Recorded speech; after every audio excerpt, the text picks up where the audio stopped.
American made. USA all the way. Certainly he's got the girth to represent an actual size of America, but I don't think the founding fathers were looking across the table and thinking, you know what, let's sign on the dotted line for guys like Ed Cookie Jarvis. He's got the red, white, blue, flying high on the farm. Semper Fi tattooed on his left arm. Spent a little more in the store for a tag in the back it says USA. Alrighty, folks, welcome back, baby, to another episode of Live in 5 Across Your Goddamn Chin. Jay Swish back here in the saddle, back at Butter Gulf HQ, Live in 5, half HQ. In my saddle, Ozzo is on the road for 2 goddamn weeks, brother. It's good to be back. It's good to see your chin again, as we always do over here at Live in 5. We talk on the pre-show before we get to our interview today with a goddamn legend. Ozzo, I mean, we just had him on, Ed Cookie Jarvis, who may or may not have self-proclaimed himself as the greatest eater of all time. And I'm actually on the bandwagon now. And I'm not saying he is the best of all time, because what a fucking interview that was. It was so electric. I can't wait for people to hear this. This one, out of all the Live in 5 epis, I want to say, brother, this was my favorite to do. I think, no disrespect to the other guests, they've all been great, but Cookie Jarvis was all time. I mean, it doesn't get better than that. And you're right, Jordo. He is the GOAT. He's actually in my top 10 all-time athletes now. Not up for discussion. I mean, he's a fucking pioneer. Like he said, Babe Ruth, Ed Cookie Jarvis. Cookie Jarvis, and I thought Joey Chestnut was an American hero. Wait till you hear Ed Cookie Jarvis talk. People, I mean, if I have an autographed hat, Ozzo, I got that when I was at Nathan's hot dog eating competition, where I met Cookie Jarvis, who happened to be wearing his own robe with all 38 titles on it and an American flag do-rag.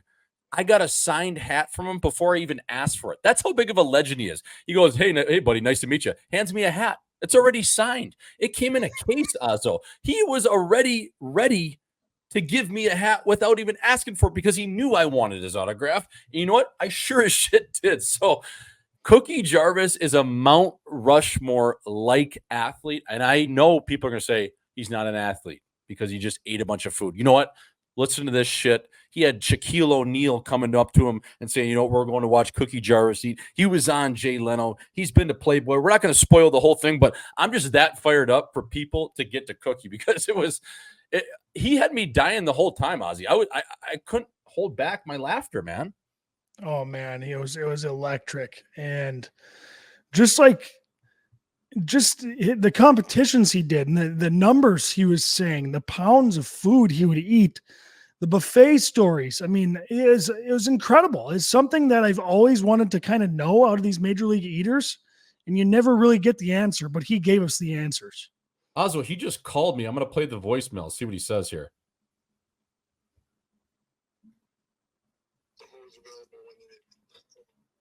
What a legend.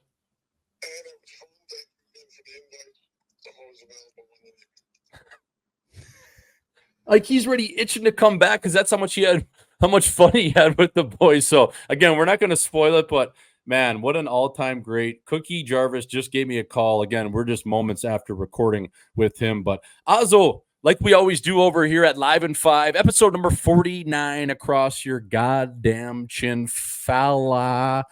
We plug our YouTube. Our subscribers are now over 1,000. They are buzzing. We are getting hundreds by the week, which is very encouraging. We're trying to build the empire. So please, if you know anyone, if you haven't yet yourself personally, please subscribe and like our page. Every subscription, every like just gets into the algorithm where we can start getting YouTube ad money. We can start, maybe pitching our show to other companies, just different things in terms of really trying to drive up the revenue here for Live in 5. So we do qualify for that now with 100 subs. So keep going, fella. Good chin throwing both ways over here. So please, folks, again, go like that, subscribe. It is free 99. Again, go comment on our shit. That also helps too. Interactions. People then see it. Go share it to your buddies. Do everything you can to go and watch on YouTube versus Spotify or Apple. It just helps us get this mothership going. As we always do, we plug Butter Golf and Mini Movers. Mini Movers, the official moving company of Live and Five. If you need your shit packed, you have someone you know that is moving. Maybe you're just going across town. Maybe you're staying in the Midwest. Maybe you're going from Mini to Iowa.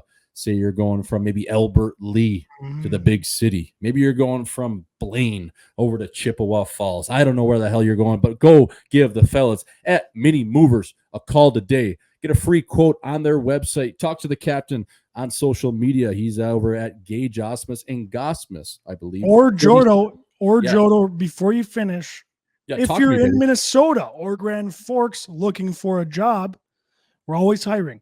We actually got one of our listeners in for an interview the other day, Anthony. So if Anthony, you're listening, thanks for coming in, brother. We'll get you in the lineup soon. But yeah, if you're looking for a job as well, you're a young kid, you need some work, give me a call. 4-5 defense. We can play in our top four. Hey, maybe you can play your offside. The more versatile, I'm sure, the more willing you are to work, we'll get you in the lineup over at Mini Movers, Ozzo. That's correct, right? Oh, yeah, 100%. We'll take anyone. We can make any guy into a good mover with enough training. So that's what a good captain does. That's what a good team does. And that's what a good culture does. Folks, speaking of culture, well, maybe you're looking to add a little bit of culture, swag, whatever it is, into your repertoire, in your closet. Go over to butter.golf. Again, we have some of our newest hats restocked. Our rally cap is back. We also have the big Detroit Tiger kind of B, our old Big Butter hat, coming back in the khaki and forest green. So that one was a big hit. I know a bunch of people have been asking about that one. So all those colors are being restocked. All new colors are coming in for August. I'm about to drop our exclusive U.S. Open shirt in terms of a tennis shirt. So Butter Tennis, a juicy little shirt I've been kind of just giving around over here in the Valley. I passed one out the other day to our boy A-Mats 34, who I'm still trying to just pick and chew at him to come on the show. I know, he's a big deal over there, Ozzo. So maybe one day we'll get the old... What do they call it? They call it like a white elephant, or what do they call it? You know what I mean? When you're chasing something, what do they call it? Yeah, the white buffalo. White buffalo, that's it. Yeah, white elephant. Holy fuck! But yeah. So also another thing I was doing, I did a photo shoot over at Mullet the other day, and I was like implementing me walking into the arena, and now it was just me and this guy that works with the Suns for the photographer. And mind you, I'm not even going in for a game, let alone a practice. But even when you just have those runway shots when you're walking like in the tunnel or down below at like the bus level, it's so funny. So I was getting up to that. And I'm actually back on the sheet too, by the way. So don't call it a comeback yet. But I've been on the sheet the last couple days, last week too. Now again, who knows where this is going to go, but I'm back on the ice and I feel good. I've seen some footage. You're looking light. You're looking good out there. Hands are still there. Feet are underneath you. Yeah, so we'll see where that goes. But yeah, back on the sheet, skating with some of the boys down here. Very early stages of what we're calling hashtag comeback season. But we'll get to more of that later if it ever amounts to anything. Anyways, Ozzo, I wanted to share a story with you before we get to Cookie Jarvis. And I posted it on my Instagram last night. I had an emergency press conference, and I'm sure some of the listeners will see that just on my personal handle. But for the folks that don't use Instagram, maybe if they do it, they didn't see it. I posted it late last night. I am in an ongoing battle, my friend, with another condo owner of the same building I'm in the gym. So we backed this up 4 to 6 months. Again, this is going to get a little long-winded, Ozzo, but stay with me here. Yep. I want to just explain to the people because it is pretty funny. So backing it up to about 4 to 6 months ago, I would say right around January is when it kind of started, this, beef with a 65-year-old who has a haircut that should have came with a free bowl of soup. She looks like people are telling me Edna from The Incredibles. Just like she's probably 56 pounds soaking wet. Just a mean, just little word that rhymes with hunt. So I like to use the Peloton. I use it once a week. And the days I use the Peloton, also in the gym at the condo unit here that everybody can use, it's a very nice gym, has 2 Pelotons. So I'll get on one of them. I'll start pedaling. And the days I like to do it, I go about 45 minutes to an hour. I usually have a target number I like to hit. It's just under 1,500 calories. And I'm absolutely fucking flying on this thing to the point where I'm sweating a lot. And as a guy that sweats a lot in general, I'm very cognizant of that. So when I go on there, I actually go old school style, like a wrestler trying to make weight. I go not a garbage bag, but I'm going full sweats, hoodie. I have a winter hat on. I go on there and I just sweat the piss out. I like to leak everything out of my body, out of every orifice of my body. So the amount of sweat, as you know, you're a guy that sweats a lot too. It's going all over the place. It's on the bike. It's on the floor. It's everywhere. So to the point where, you know, afterwards, it takes me probably 6 to 10 of those little disinfectant wipes to kind of clean everything off. And then they actually have some towels over there to wipe your face off. I'll usually grab some of those just to dry the floor off after that, just to make sure the next person going on is going to be okay. And it's going to be a nice environment to get back on a bike where a guy probably just sweat 10 odd pounds of tequila out of his body. Yep. What does this girl do and how does she come into play? Well, she has this ongoing feud with me in the gym sweating. She doesn't like when I sweat. She actually hates me as a person because I sweat. And for whatever reason, we always cross paths at the gym around 7 p.m. local standard time.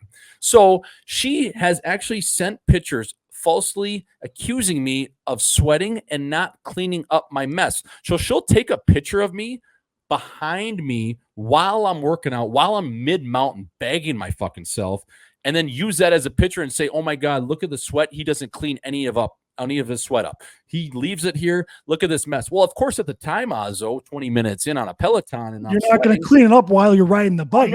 And there's nothing against sweating. Is it last time I checked in a gym?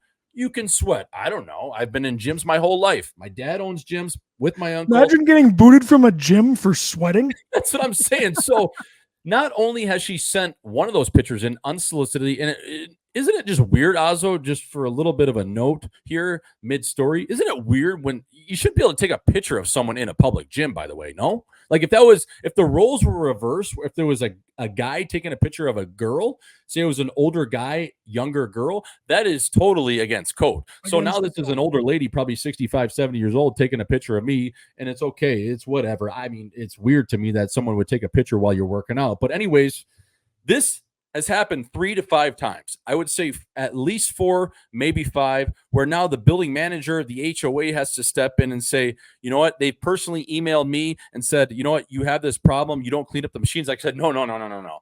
Go watch the game film. Go fucking watch the cameras. So they actually, the girl, the building manager, is actually on my side. Well, she's a reasonable person that's actually sane in the head and not fuck 3 ways a Tuesday. Reviewed the game film of all the so-called accusations and came clean to me and said, you know what, Jordan, actually, you clean that machine really well. You clean the bike up, you clean the floor up. You're a good, outstanding resident of this place. So this gal tries to take it a step further. She reports it to the board. Well, the building manager, she shuts that down. She tries to report it to the board again. She shuts it down. The building manager is telling me all of this because I said, is it that crazy lady? Because of course I knew it, because one of the days she was the only one in there. So this happens. Fast forward to right about a week ago. I'm not here. I'm in the Midwest. There is an email that goes out that says, it's just a general email. Hey, if you're in the workout area, please kindly clean up your machines, wipe them down, this and that. A very vague message, but you know where it's coming from, Ozzo. She finally broke the building manager to say, can you just send out a general whatever? Survey of emails. Okay, a mass email goes out.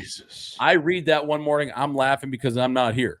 Fast forward to last night, Ozzo. Who do I see in the gym the first day I'm back in this gym, because I worked out at a couple of different places on Monday and Tuesday? It's fucking her. If it's not the old little gremlin. So I start stretching. I was on the sheet yesterday.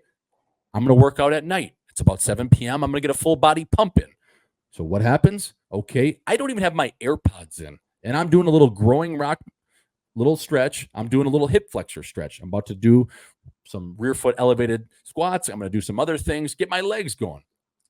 What is going on 5 feet from me? This gal, this older fucking bitch, flags down a girl that I actually know in the building is about 30, 35. I think she's a nurse. Flags her down. And what is she saying? She's like, that's the guy. That's the sweater. That's the sweater. That's what the email was about. He's the guy that doesn't clean the Peloton. Did you know that? Did you know that? Ozzo, I'm 5 feet away. I could literally No. had 2 arms the length of mine. One, I would have touched her. I'm hearing this whole thing. She's trying to publicly shame me. This goes on for 5 to 7 minutes. I'm not kidding you. It was 5 minutes long. The younger girl's sitting there like, okay, what is going on and how does this relate to me? And are you just like, why are you so upset with this situation that you're just trying to get everyone on board and on your side about? So she kind of fucks off. She goes outside. She starts hitting the ropes, the conditioning ropes. 30 seconds go by, damn near another couple walks in, about a 50 to 60-year-old couple. They have a little Shih Tzu dog, Ozzo. They're carrying it out to the grass patch, a little area for the dogs to run around the dog park. Probably 100 degrees. It's probably their nightly routine. So they come through the marble floors of the gym where it's kind of just out back, and you take a right out of the building, and then off the back side of the gym is that little dog park area. What does she do? She flags them down. They're just innocent bystanders. She goes, "That's the sweater. That's the sweater." Like in this little fucking high cunty voice. And they're like, again, what are you talking about? They're like looking at her like she's a madman. She's a crazy person because she fucking is. They're looking at her like, wait, what? The guy like turns at her like so concerned. He goes, "That's the guy." And they're like, give no reaction. They don't say anything. She's like, "That's the sweater. That's him." Yelling at the top of her lungs, but her voice and her decibels probably only go up to 10, so it's not really a yell, but it's a yell to her. And she knows you can hear her. Ozzo, she's 5 feet away. She knows I heard the whole previous conversation. She knows I can hear this. These people that are walking, again, I could have touched them. I could have touched all 3 of them damn near. So she's telling them this, and it is the weirdest thing, publicly trying to shame me for I don't even know what reason.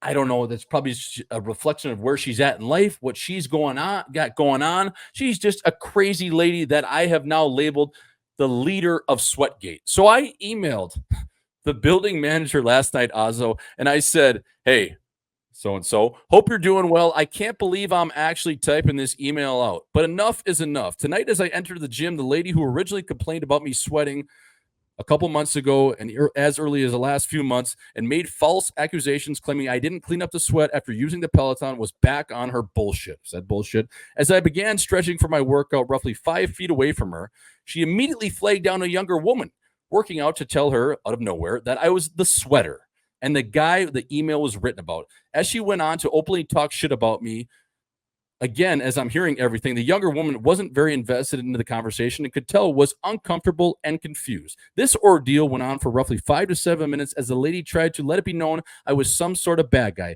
And then out of nowhere, an innocent couple minding their own business was cruising through the gym with a 6-pound dog on an evening stroll. Assuming they were heading outside, this lady publicly tries to embarrass me once again by trying to stop the couple and pointing out at me saying, "This is the guy from the email. That's the sweater." Again, publicly trying to shame me. I don't know if I should laugh or set this lady straight, but cooler heads prevailed and I chose the high road. Obviously, this is probably a reflection of where she's at in life or dealing with some sort of personal issue, but the entire scene was outrageous and uncalled for. Never in your own community should you feel unwelcome or publicly put down by someone else. I'm not sure what should have been done, but this is unacceptable behavior. Attached, I also included a video of her doing a set of single leg deadlifts because she probably took another unsolicited video of me. Thanks as always, so-and-so. Just figured you should have this for your record. By the way, what a set that was. Yours truly, Jordan, at my house number. And I included that video of her doing her RDLs with like a 10-pound kettlebell. Man, I just, Ozzo, like, okay, next time I see her, because I will see her, and she's not going to win this fucking battle and bully me to not being able to sweat in my own gym and clean it up. Do I say something like, "Hey, next time you make a fucking scene, you're going to have an issue," or like, what do I do? Because I don't want to like threaten someone. I deal with these type of people on Twitter often, Jordo. They're just, you can tell like there's got to be something going on in their life where they're just pissed off, you know. Right. They have nothing going on. They're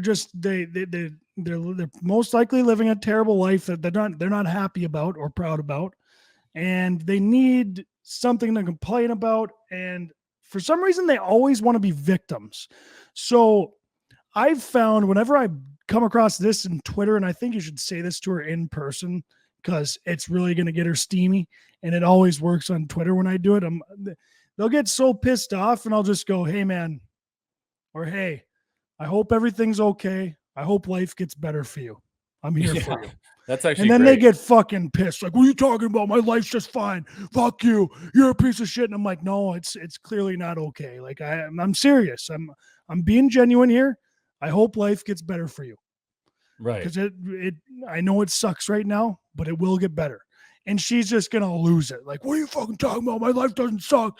And it's like, no, seriously. I hope it gets better.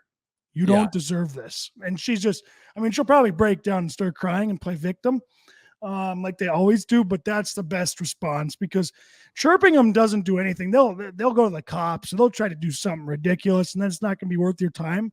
But if you try to play the nice guy card and be, hey, I hope it gets better for you, they don't know what to do. Right. Kill them with kindness is what you're saying. That's a great point. Yeah. And it's almost like condescending, like you act like you have a good life and their life sucks. And you're like, hey, I hope it gets better. I'm okay, but I can tell you're hurting right now. And that's a fucking dagger for them. Yeah. No, I like that. I think that is the play. It's just, it's crazy that there's that many. How did you not say anything during that incident? Well, she's talking out loud. Yeah, there was a lot of thoughts. It was kind of, it went back to just, I don't want to cause a scene right now. I don't want to get into an argument with an absolute deranged lunatic. There's a lot of thoughts. Again, when your blood pressure boils to 100 quick, Ozzo, I don't like to make that decision right when it gets up there, right? Because you can't. If that's the guy, I'm going over there and I'm jerseying and I'm beating the shit out of him. But it's an older woman. She's probably honestly demented. She's got some sort of personal issue going on. There's a lot of different things to unpack there. So I just let myself cool down, let them cool down. And then I got to a point of I'm back in flow state and Swish state. And I just said, you know what? It's not even worth it. And you know what I was doing, Ozzo? Every time I saw her, I was just smiling at her. You know what I mean? I was just giving her the old pearlies, just smiling at her and not doing anything to a point where, you know what? Who fucking cares? This girl's not going to win the battle. I just thought at the time it was just like, to actually be that big of a jackass is pretty impressive, but it's crazy. At the same time, isn't it funny, like just in life, how you get these like little beefs with just like random people that mean nothing to you and they don't mean anything in the same sense, but somehow you just end up in a dust up. It's like, what?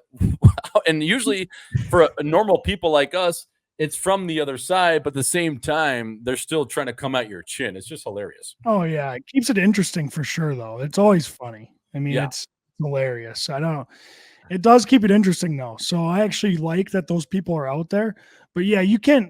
There's no way you're pulling that stuff if you're happy with your life. Like, no, you're not letting other stuff like that bother you, especially when you've been cleaning up your sweat. It's just she's seen you sweating while riding the bike, which is also insane that she doesn't think someone in the gym can sweat. What are we doing in there if we're not sweating? Imagine being that choked and disturbed by sweat. I mean, that's unbelievable. So that's Sweatgate, Ozzo. Wanted to ask you before we sent it over to Ed Cookie Jarvis, are you recovered from wedding season? Is that the end of wedding season for you? And looking ahead next year, oh my God, fella, we're going to have the absolute gauntlet.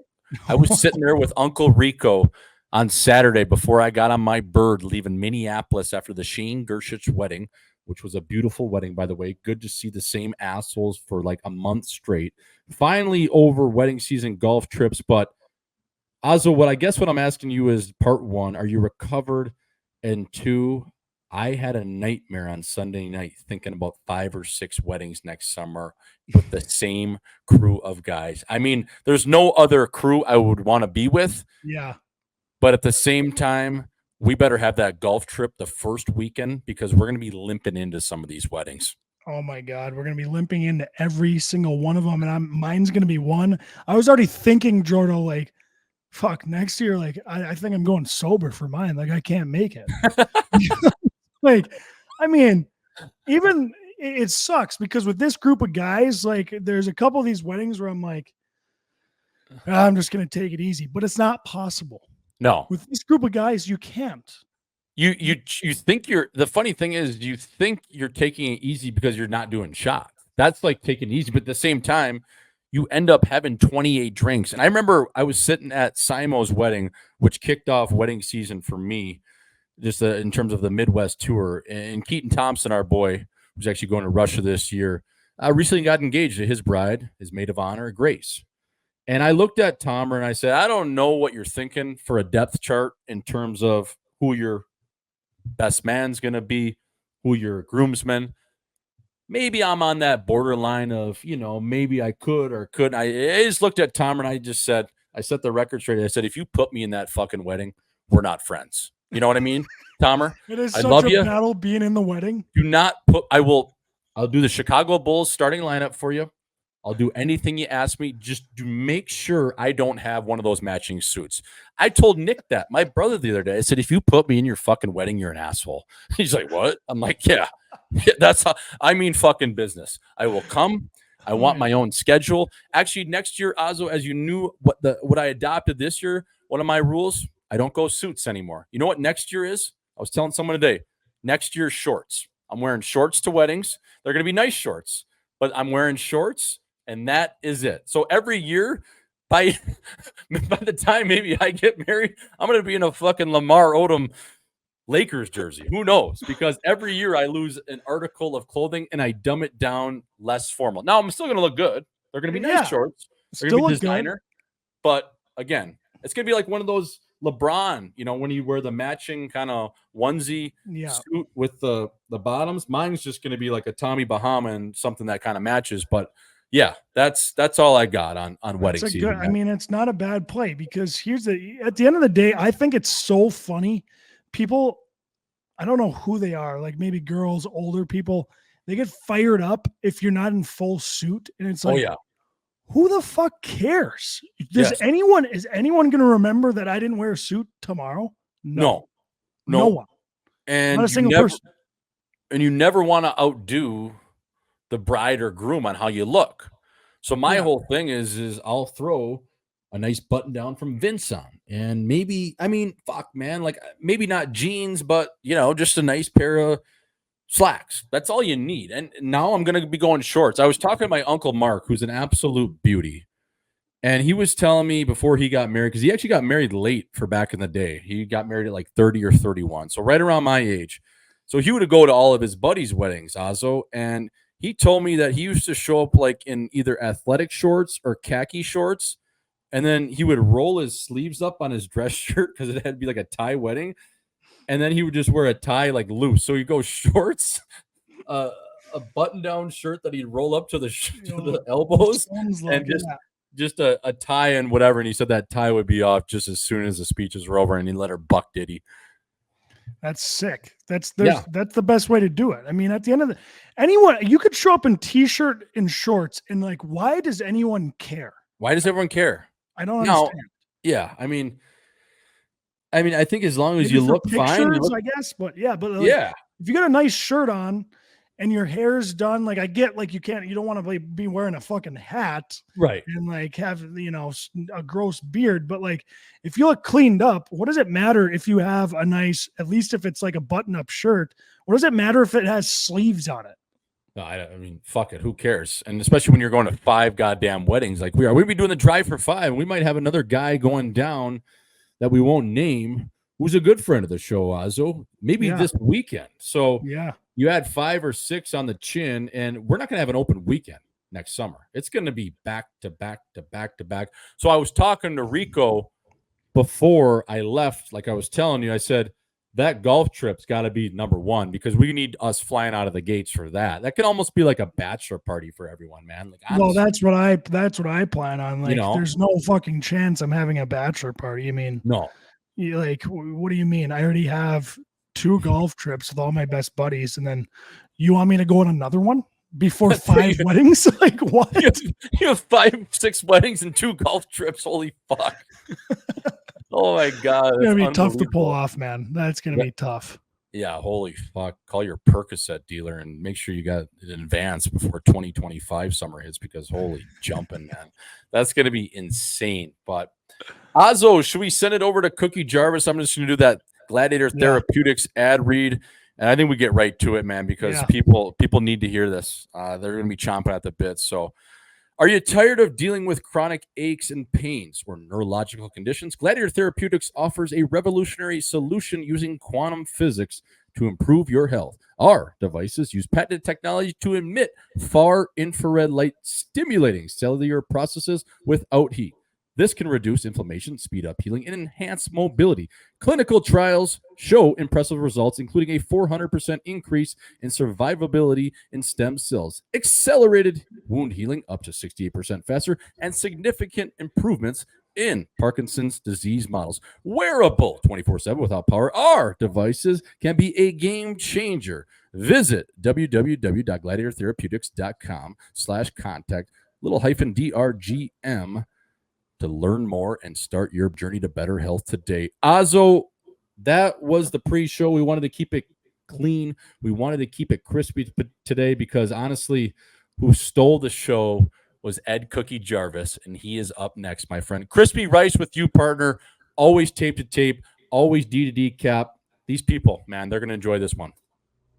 Now introducing, fighting out of the left corner, standing at 6 feet, 3 inches tall, and weighing in at currently somewhere under 300 modest pounds. The man, the myth, the legend holds 38 world's records and once tucked a gallon and 9 ounces of kosher ice cream into his barrel in just 12 short minutes. A record that still stands to this day, famously known on the streets as Cookie, competed on the major league eating scene for at least 7 years before clocking out at 525 pounds of sheer will. A cancer survivor, a Hall of Famer in his own right, and most importantly, a founding father, if you will, of what we know as the Nathan's Hot Dog Eating Competition. Without further ado, please welcome Ed Cookie Jarvis to the Live in 5 podcast. Cookie, fucking A, brother. It's good to see you. I met you at the old Nathan's Hot Dog Eating Competition. Thanks for joining the boys over here, man. Yeah, love it. Yeah, no. So I'm 6'6", and really? I'm checking in at 365 right now. Well, okay, so I wanted to. I wasn't sure on the playing weight these days, Okay. Cookie. You know, I wanted to give it a modest, maybe 300 odd pounds, right? I like Maybe 300. I want to be at 290 is my goal. Okay, well, you know, so maybe you're just a gluten-free diet away, or a little bit of an intermittent fasting away from being there, right? I agree. I'm just a few short miles away. Yeah, Just exactly. started Just eating right. those Joey Chestnut hot dogs. It was impossible to Yeah. eat hot dogs. I don't know. Looking at them didn't look too appetizing. I think I'll take my Nathan's any day. 100%. And But you know what? For $1 million too, I can eat whatever they want me to eat. yeah, I'll shove up whatever into my barrel for $1 million too. Fuck it. Good for him. Yeah, no, good for Joey. And that's kind of what leads us into how I met you, Cookie. You're at the Nathan's Hot Dog Eating Competition. This year I was boots on the ground, obviously hoping Joey would be there to cheer on the faithful. But Cookie, when I saw you, man, sitting there in that little VIP section, whatever the hell it is, I guess if you call it a VIP section on Coney Island, Hillbilly Deluxe. But you had the robe on, and the robe had all those eating titles. You said 38 of them. We were talking before the show. That robe, my friend, I was about to go up to you, and I knew I recognized you. I was like, I don't know what he wants for that robe. It's probably not for market price, but you know what? I might make him an offer he can't refuse because that thing was so sick. You know, the funny part is I'm selling my short jacket Okay. that I have up, and I wanted to do like a charity thing where I donate part of the money to charity for like veterans. Yep. I think I have my jacket up for $5K. Okay. So That was 5. the original jacket, but Okay. it's much shorter. I think I have 13 titles. Okay. So yeah, I was only 13 at the time. The sad part is that jacket cost me about a few thousand to make that jacket with just like $30 a line. Really?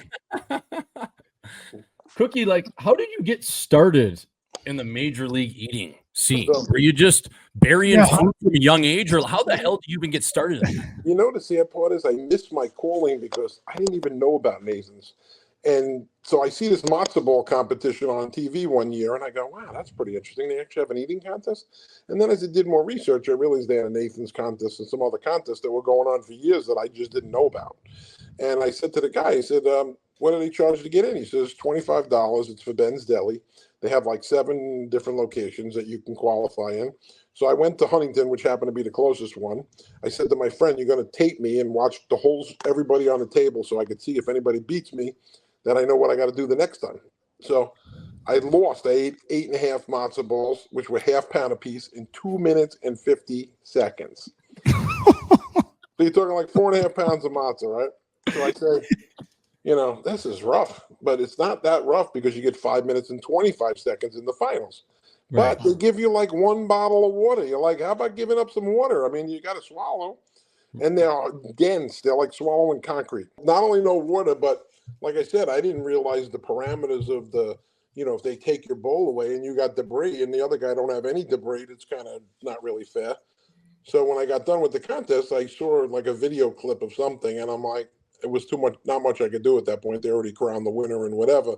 But I said, from that point moving forward, I had this guy with a corn cob hat come up to me. His name was George Shea, and he's like, hey, kid, do you have an agent? And I'm like, an agent for eating?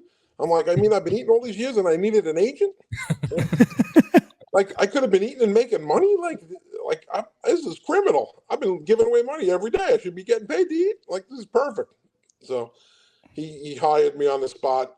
I won like 6 in a row. I think I won like 13 out of 12 or something. And then I went to Nathan's. I think I won 6. I think I won 6 before going to Nathan's, and then 6 or 7 after. So at the time, Cookie, when you're getting signed by George Shea, who now runs the Major League Eating competition, the face of the Nathan's Hot Dog eating competition, Yes. does he have you like on a, some sort of like schedule where you agree to a certain amount of events, or is you kind of just doing an event to event, whatever one you can make? Obviously, you probably have a job at the time. Like, I mean, the good part is being in real estate. I have a flexible schedule working for Remax. Yep. So my schedule's kind of pretty easy, and I had kids that were younger, and I could kind of, set somebody up to watch them or whatever, so it wasn't so bad. Or my wife was home at the time because they were little, and so I had a pretty open schedule to do whatever I wanted. If I'm like, hey, listen, if I can make a few bucks and I have an appointment, I'm going. So Yeah. I basically went to almost every event possible because I wanted the #1 world spot, and the only way to get the #1 is to eat your way there. yeah, and Cookie, like, what was in the height of it? How many weekends or weeks out of the year were you competing in the just whatever it was, whether it was pickles, it was ice cream, it was hot Sometimes it dogs? was like 12 to 15 a year, but Yeah. sometimes it was 3 in 1 week, Yeah. which was tough. I was gonna say, how does the barrel feel about that? I mean, is the stomach just in a knot? Think about it. Battle of the Buffets was 5 competitions over 2.5 days. So you had 2 competitions in 2 days and 1 in the other. That's not easy. No, that's not easy. One set, you're not digesting all that, are you? Or do you gotta like, To be honest with you, eating 8 to 10 pounds for breakfast at 10 o'clock, then you had to eat at 4 o'clock. The day-night doubleheader? It was like a day doubleheader. It was like a laxative in between, and then get back to work. So, Cookie, are you training for these events? Yeah. In the office? If I knew what I was eating, yes, but it wasn't like so much like hot dogs. You only train like a month before. Like I was always eating hot dogs, so it wasn't like I was whatever. But I wasn't always eating them like in quantity because who the hell could eat 30, 40 hot dogs at a time, then and not gain any weight. And then like the Battle of the Buffets came up, and I was like, well, I don't know what they're going to be eating, so I just went to a buffet and ate everything I could find get into 1 pound plates. Right, you're just absolutely funneling at the old country buffet, just trying to I choke actually down the went to Golden Corral. This place called the Grand Buffet. Yeah, And I did 16 1-pound plates in 30 minutes.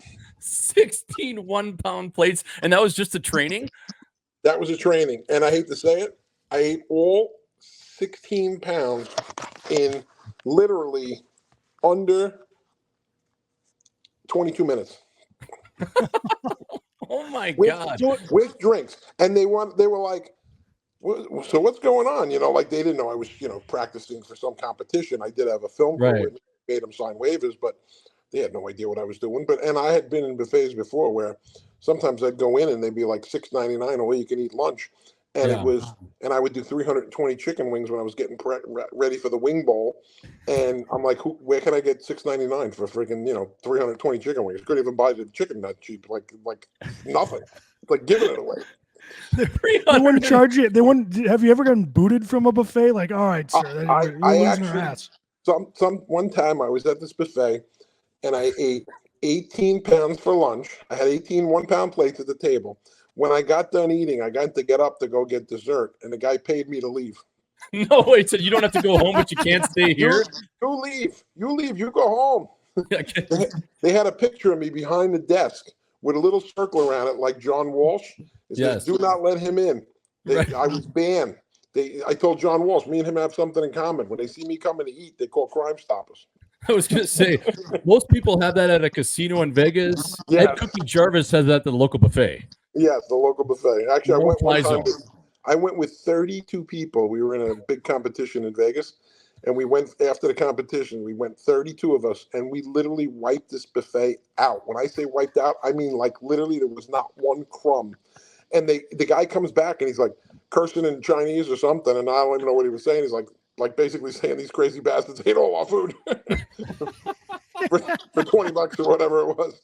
They got to be so rattled after that. We look like a pack of locusts just wiping out there was not one bite, literally not one bite. People were looking for food. They're like, where's the food? It's all gone. All time. Oh my God, that is unbelievable. And Cookie, I wanted to get back to just the Nathan's hot dog eating competition. And you mentioned your prep work. Take me through the week leading up to it. Are you going into the Nathan's hot dog eating competition on a fast? Do you pound some food early in the week and then ride? Do you expand the barrel with some fluids like water? Like, what do you do leading up to that? A few years before the competition, after I got in, I think it was the third year I was in, and I wanted to win badly. I was like, I'm going to break this American record. I got to eat over 30 in 12 minutes. I don't care what I got to do to beat Eric Booker. I don't know if I'm going to beat whoever else is going to show up, but I'm beating him, right? That was my only goal. I went with him the night before or 2 nights before we did the Conan show. And I got in, and I was next to Refrigerator Perry, and he ate 4 stinking hot dogs. I'm like, dude, get off the table. You're wasting space. like you're the Refrigerator Perry. Weak Yes. 4 hot dogs. What kind of weak ass are you? So I eat my 30 and a half hot dogs in my 12 minutes. I probably ate them before I was finished, but I was just like having a moment where I needed to get a burp in. And I got to tell you, I was like feeling like nauseous, and I'm like, oh, I can't get rid of this because it's not going to happen. Then I'm not making my number. But I got to my number, and I hit my number. I hit 30 and a half just before the buzzer, and I was like going, oh, God, at least I broke the record. And then Booker ate 29 and a half that day. Yeah. He didn't break the 30. And that was in 2003, right? When you got 30 and a half hot dogs and set the American record. Kobayashi obviously was in that competition. He ate 44, I think, that year. And Cookie, is it just because there are more competitive eaters these days, or in Chestnut? I mean, a guy like Joey Chestnut doing 76 dogs, man, that one year, it doesn't even make any sense. To be honest with you, I mean, I'm curious to see what this Netflix thing is going to show with him and Kobayashi, to be honest with you, coming up on the 3rd of September. Yep. Because I always felt that, like, the numbers were inflated. And it's funny because the one year I got a plate pushed in front of me, and I said it, like, it had 3. So, they were complaining about this guy with a plate. And I'm like, listen, you could get pushed a short plate in front of you. Who's even noticing? Because the judges are in front of you. They can't see always on the table. They can see the plates from up top when they count the plates. Right. But if you get a plate pushed in front of you 3, I don't even know if they can see it, to be honest with you. We were talking about that, Jordan. We were like, how do they count these dogs? It seems impossible. I got a plate one time was short. I just pushed it away, and I waited till another plate came. Yeah.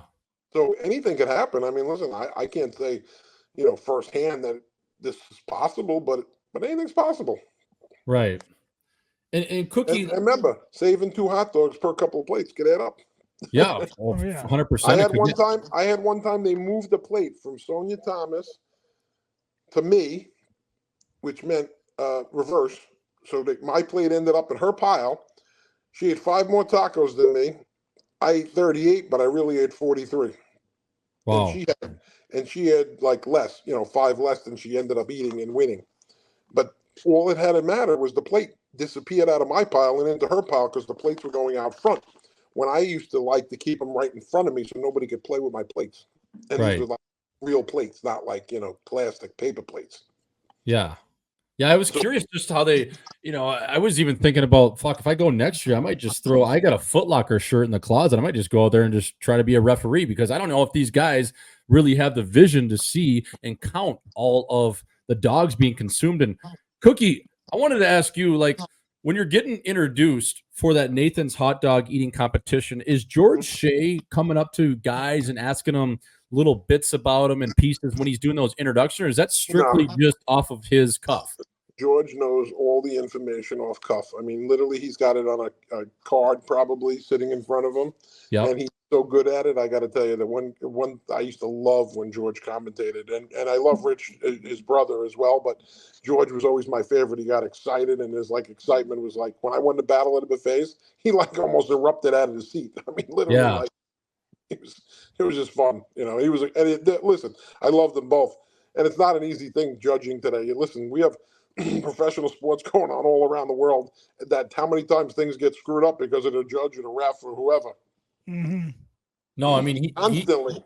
Oh, for sure. And just like the way he illustrates it and the way he is able to articulate his thoughts and the introductions and how he really puts it on a pedestal. And it just makes you as a fan just that much more engaged. And that's why I've always been attracted to these eating competitions. And Cookie, like if you're looking at your big board, your 38 records over the years, what do you think is the most impressive one? Is it the ice cream? Is it the 91 Chinese dumplings in 8 minutes? Is it the 6 11-ounce chicken fried steaks with country gravy at a Lone Star Cafe in 12 minutes in 2003? I'm looking at it right now. You ate 4.46 pounds of Nathan's famous crinkle cut fries in 6 minutes. Like, what do you think your most impressive feat is? I got to tell you, one of my favorite contests, even though was not my favorite food, was 264 Russian pelmenis in I want to say it was 5 or 6 minutes. It was very quick, and it was and they were just buttery, and they literally they could slide right out of your hand as quick as you pick them up. So I used the big spoon because that was the easiest way. Ice cream was not easy, but again, there was nothing stopping me from getting to the top. I refused to be beaten, and I was one of the big guys in the group. In fact, I remember getting a call from Jay Leno, and he's like, listen, I called 3 guys. Nobody wanted to eat this food. What do you think? And I go, what do you got? And he goes, I want you to eat 2 pounds of mayonnaise. What do you think? I said, when am I leaving? And he goes, that easy? I go, that easy. I go, how quick do you want it done? He goes, how quick do you think you could eat 2 pounds of mayonnaise at Jar Hellman's? I go, 35 seconds. He goes, 35 seconds? And you know what I ate it in? 35 seconds, right on the dot. Right on the number, fella. Hey, Jay, slide over, buddy. I used to get to the contest, and before the contest, I knew exactly what I was going to eat. I'd look at the food. I go, 8.5 pounds is the win today. That's the number. 10 pounds, 8 pounds, whatever it was. That's what it was going to be. Yeah. And Cookie, were you always, for every competition, like you were at the Nathan's this year, were you always do-rag on? Because I love that look from you. You always do-rag on. Always do-rag on. Yeah, that's the first year I had this big hat, and it was kind of like the Uncle Sam hat. But then I wore red, white, and blue outfit, pants, Bobby Brown pants with red, white, and blue. But then I was like, you know what? I want to tone that down a little. It's just going to be do-rag and whatever Nathan shirt I'm wearing and shorts. Plus, it got hot up there. It was 97 degrees some days. Wearing pants and all this extra clothes is not easy. Yeah. Cookie, you mentioned you're a big guy. Now, it makes sense you can eat a lot of food, but some of these guys I'm seeing are jacked, ripped. How is that even possible? How do they even practice eating? The stomach is an interesting thing. They say because I was bigger, it actually prevents me from eating more food. So the lighter I would have been, I would have ate more because I wouldn't have the stomach lining preventing me from eating more. So technically, a lighter guy can eat more than I can because of that extra girth in front of me.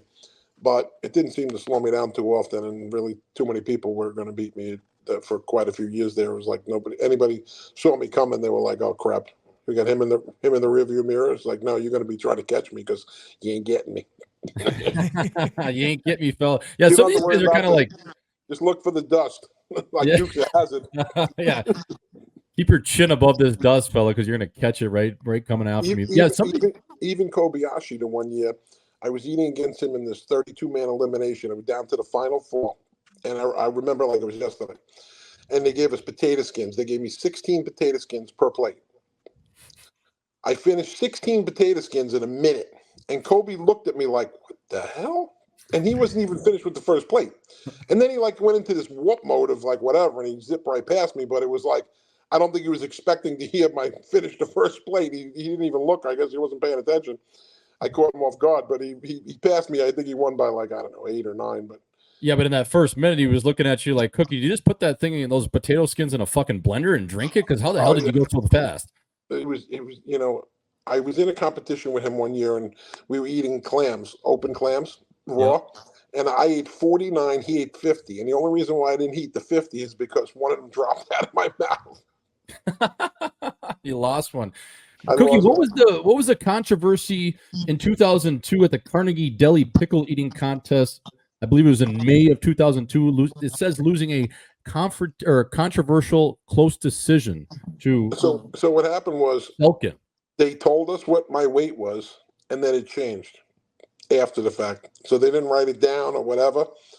And I don't forget anything. So I knew exactly what I ate. And I knew I ate more than the guy that beat me. So There was no way I lost.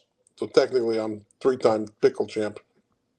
If you're looking at one, like you're like, fuck, I'm chicken wings, that's my shit. Or the battle of buffets where I can just go in there and clean house. What do you think your best item would be to funnel and eat? I got to tell you. Like you're looking at the plate, you're like, fuck, I'm going to fuck this shit up right now. I bet if I was, I went for the gastric sleeve, so obviously I can't eat what I used to eat. But I got to tell you, eating cannolis, most people would not even want to go near me because they were like, we ain't beating him. I was 3-time champ. They actually asked me to sit out a year because they were like wanted somebody else to win. So Booker won that year. And in fact, the year that I came back, he actually broke a tooth trying to eat a cannoli. I ate 31 and a half cannolis and in 6 cups of black coffee in 6 minutes. In 6 minutes. I was on fire. 3 cups of black coffee. That's unbelievable. I said to the guy, I was so wired up when I was done with the contest. I could have ran across town, beat up Bin Laden, and came back and still been like not even out of breath because I was so wired up with sugar. 500 calories a piece. Imagine 16,000 calories. Plus 6 cups of black coffee. The black coffee, just in case you shit your pants, is getting out quicker. I mean, that is just insane, man. Like, what does your stomach feel like after these, after the Nathans, after some of these? How does it feel the next few days? I got to tell you, I very rarely had an incident, I'll say. Nathan's one year that I ate the 30 and a half, like 3 hours later, I had a Sprite, and I was like, oh my God, I need a bathroom. I mean, literally, it was like Beirut. Yeah. This is not going to happen. I'm like, pull the van over because I had a luxury bus like with 55 people on it. I said, you need to pull over to that gas station. I got to go back to the bathroom. But I got to tell you, one time I was in this competition doing baked beans at 84 Lumber in the middle of nowhere in Indiana, and 8 pounds, 4 ounces of baked beans. I was just about finished. I had 4 ounces left in the plate, and some guy pukes in my plate. So obviously that was the end of me, finishing because I couldn't eat his freaking slurp. Right. The sad part is I was 2 minutes and 50 seconds in. 8 pounds, 4 ounces of baked beans. I get ready to get on the plane, and the lady's like, sir, do you have anything explosive? I said, ma'am, did you read the shirt? It says I just got done eating 8 pounds, 4 ounces of baked beans. My ass could be like Al-Qaeda. It could be a little explosive. and she's like dying laughing at the counter. Well, I guess that's kind of makes sense. The plane ride, I was going, pray to God I don't have a fart, because I was really thinking like the gas chamber for these poor people. When I got off the runway, I was literally just at the end of the runway. I felt like a silent fart coming out. I'm like, oh God, this ain't gonna be good. And people were like scurrying from a ship, like a freaking like the gangplank. They were like, oh. Yeah, well, at that point, Cookie, like I always say, when we're on our golf trip or we're on a little bit of a bender, like you can't trust a fart. There's no way after burying 8 pounds of baked beans you can trust a fart at that point. There's no way. That thing Definitely it might just come mudsliding down. Oh, it was bad. Oh It was man, not pleasant. that is Cookie, so what funny. what's your like least favorite? Like what out of all the competitions you do, like the type of food where you're like, fuck, I gotta eat this. This is gonna be. I gotta tell you, I did not like bull's testicles because they didn't really cook them well, so they were kind of chewy. Oh fuck. I won, but it was just like painful. And then mayonnaise, I ate like 5 pounds and didn't win. Somebody ate 7. You can't drink with it because as soon as you drink anything with liquid in it, it's like it's coming up. Right. Luckily I knew that beforehand because I practiced with it, and I was like, oh, I can't drink water with this because man, as soon as you drink water, oil and water, forget it, it's over. The guy next to me hacked like freaking 30 seconds into the contest. He went to drink water. I go, that's a no. Cookie, like what these guys these days in the major league eating, and they're going city to city doing whatever they're funneling in terms of food. What can you make if you win on a weekend? Can you make 10 grand? Can you make 5 grand? Like what is Listen, George Shea? Like think about it. Nathan's is 20 grand for the weekend. Okay. That's a 3-day bender, right? Right. That's not bad, 20 grand. No. No. And think about it. When I was in second place, now it gets like 5 or 10 grand. Yeah. In those days, you got a box of 60 pounds of hot dogs. Right. Like Yeah, you the want game's more changed. hot dogs too. Like I want to look at 60 pounds of hot dogs. I won. Think about it, 60 pounds at a qualifier. So now I got 120 pounds of hot dogs. Every barbecue I go, I bring a bag of freaking hot dogs. And everybody's thrilled that I'm coming because they're like, yeah, we got a whole bag of Nathan's to eat. But it was like ridiculous. So I used to donate like 60 pounds to charity to like some soup kitchen or whatever. And people were like, yay. And I'd end up in the paper for donating food to charity or whatever. Right. But it was like, think about it. Somebody has to be the pioneer. Think about what Babe Ruth made compared to, Aaron Judge. 100%. Right. And he did how much work? In the meantime, like here I am thinking, like I did a lot of work when I was in. Joey's now reaping the benefits of what I started. Yeah. I mean, obviously you're one of the founding fathers of Major League Eating. Cookie, would you be considered the best all-around eater of all time in terms of all the events with 38 titles? You got to be 1 or 2, no? I would think, because I got to tell you, I look at some of the guys now, even Joey, I think he's got maybe like 40 or 50 titles, but he's eating a lot longer than I am. I'm like thinking he's eating double the amount of time I had. I literally had 38 titles in 7 years. Right. Yeah, you were maybe 6.5 years. It wasn't even 7, I don't think. You were in and out. I was in and out. I was like, you know what? I'm like a fiddler's elbow. I'm like, I was like, I wanted to get on a diet. I'm like, I got to lose some weight. And I was going to go lose weight and then come back. And then to be honest with you, it got too political for me. And I was like, you know what? I can't deal with the politics. Yeah. And Cookie, when you were putting on that weight, like, did you? Oh, weight was coming on and off. Think about it. I could gain 20-something pounds in one episode. Right. Yeah. I go to a contest, I can eat literally 15, 16 pounds, and then I'd have drinks, and before you know it, it's 20 pounds. Oh, yeah. Like chicken fried steak, I got done eating. I wasn't even full. And I said to the guy, you got any ice cream and like Haagen-Dazs to put on a brownie? And he's like, yeah, we'll get you some of that. And they're like looking at me like I got 7 heads. Like, is he eating a dessert? And I said to the guy, I go, listen, it's not dinner without dessert. No shit. Cookie, you got to tell the folks about the Playboy story, though, you were telling us beforehand, because that was all time. But, I get a call one day, and I'm like, I'm looking at the phone, and it says Playboy.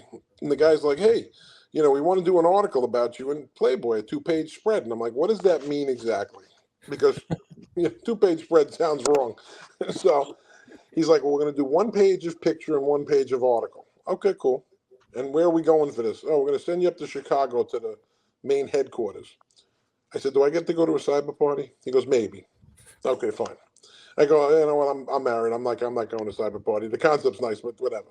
Right. So it turns out I'm in with Carmen Electra, which is like absolutely one of my favorites. Right. Good, you? And so I'm in the magazine with Carmen Electra. She's the centerfold. So recently, maybe like 2 years ago after COVID, I actually bought one of her bathing suits from Baywatch, signed. And I want to put it with my Playboy. Yep. In a shadow box. That is unreal. That is unreal. The 2-page spread, you were wondering, like, am I spread my butt cheeks for Playgirl magazine, like Mike Honcho here? What the hell's going on? I thought I was coming on. The guy was funny. He's like, I'm like, am I going to be clothed? And he says, yeah, she'll be clothed. I said, okay, good, because I have to explain this to my wife when I tell her I'm going to be in Playboy. And then one weekend Jay Leno calls me and he's like, "Hey kid, we need you to go eat, mayonnaise." And he really didn't think I was going to eat it that quick. And I was on with Snoop Dogg, Simon Cowell, the strongest man in the world, some guy that kicks eggs off his head, and the fastest reader. And I'm like, this is some combo of guys, I walk to the back and I get done eating 2 pounds of mayonnaise in 35 seconds. The Snoop Dogg standing there with Simon Cowell, and he's like, "What are you going to do now?" And I'm like, "Snoop, I was thinking, I eat a couple of cans of tuna, a couple of slices of rye, jump around, I'll be good." And he's like, "We need this guy. He's got serious issues. He fits right in with the posse." That's unreal. That is. I was going to ask, who's the coolest person you've met from Major League Eating? I think my favorite introduction was Michael Buffer, Let's Get Ready to Rumble guy, right? Yeah. Yep. And I was in a competition, on Las Vegas, and I was on with James Caan and, that cast of characters, and there's like an amazing, group of people.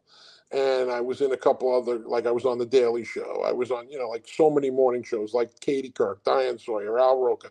They had me all over the country. I never knew where I was going to be. They'd pay me sometimes, like, "Hey, you're going to wake up tomorrow and you're going to be in Oregon. You're going to be in Florida. You're going to be doing corn on the cob." I ate like 34 years of corn in like 10 minutes. My jaw was like locked. I couldn't even move after the contest. And I was practicing eating Tootsie Rolls because that was the only thing that I could qualify to be like corn and not eat like, 34 years of corn. So I was like practicing, even pickles. I was chewing Tootsie Rolls to get that heavy chew on. Yeah. Oh When my I ate the God. pickles, I did 3.25 pounds of pickles, I think, the one year in 5 minutes and 25 seconds. It's not that easy. No, that's not that easy. And it's like a guaranteed laxative. Yeah. How gross does it get once you have like 2 pounds of it? It's like, this is I got to tell disgusting. you, you don't even pay attention. You don't even know what's happening. It's over, and then you're like, okay, I gotta like what's gonna happen after the fact. You Right. never Yeah. like, but I got to tell you, full sour pickles is like the best laxative you could ever have. Yeah. Just cleans you right out. Like Grant went through Richmond. Just cleans you right out.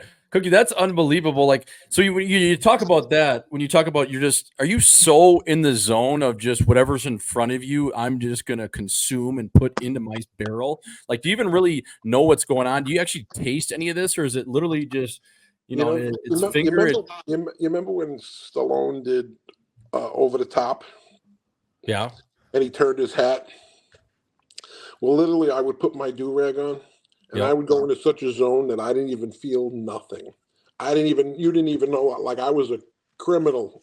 Yeah. I was about to create a crime scene. I wasn't going down. I was only winning. Yeah, I'm not here to wave at the crowd. I'm here to win. And were you listening to pregame tunes to get you pumped up? No, No, a lot of nothing? guys listen to pregame tunes, like Booker, listen to music all the time. I'm like, nope, didn't need it. I just zoned everybody out. I didn't want to hear anything. The only one I wanted to hear was George Shea saying how far ahead or behind I was. And I got to tell you, a few times I was behind, which was very rare in the beginning because I could eat fast. And I got to tell you, I was like, warp speed in the beginning. And then I would slow down at the end because I had a nice lead. And one time, I guess he just wasn't paying attention or the judge wasn't saying what I ate. And then all of a sudden, when he said what I ate, I was ahead by like a pound.